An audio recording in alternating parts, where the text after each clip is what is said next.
Tahun 2020 adalah salah satu tahun yang terberat bagi kami. Jika diibaratkan film, ya mungkin mirip lah kayak Laskar Pelangi. Murid-murid mulai berkurang. Puncaknya adalah di tahun 2020 yang hanya bertahan 10 orang siswa.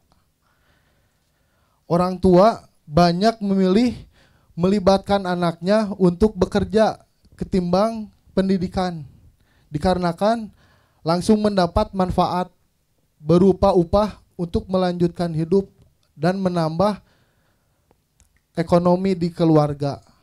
Nanaonan sekolah, buang-buang biaya, buang-buang uang, harus beli seragam, ngerjain PR, ujian, ujung-ujungnya juga kerja.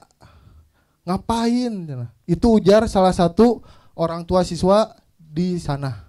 Memang kalau saya lihat salah satu yang membuat motivasi orang tua dan anak rendah untuk bersekolah karena pembelajarannya yang menjenuhkan, membosankan, terlalu berpatok pada buku paket. Beberapa bahkan sering izin, ngantuk di kelas, sering kan?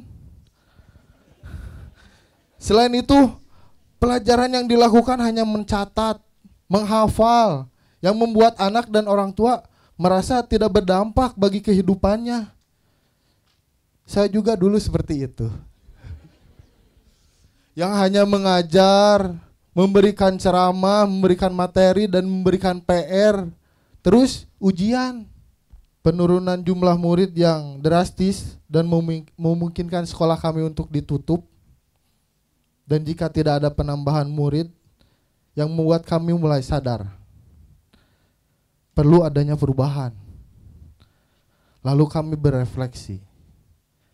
Kami belajar tentang merdeka belajar, tentang manajemen kelas, dan banyak lagi hal lainnya. Kami tersadar bahwa selama ini tidak pernah melibatkan murid dalam pembelajaran. Selama ini kami tidak melibatkan ekosistem yang ada di sekitar murid. Dari situ kami mulai mengubah kelas kami.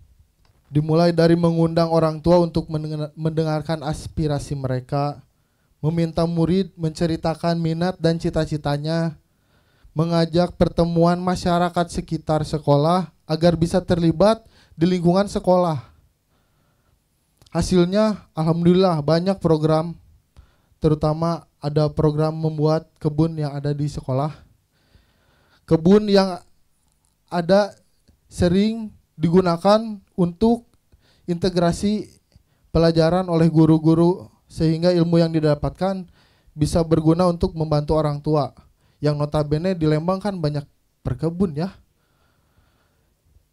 Yang kedua, berkunjung belajar ke lokasi di sekitar sekolah. Jadi belajar gak selalu di kelas, karena di kami tuh banyak pabrik UMKM yang membuat oleh-oleh, mengunjungi perkebunan, bertamu ke tokoh-tokoh masyarakat sekitar.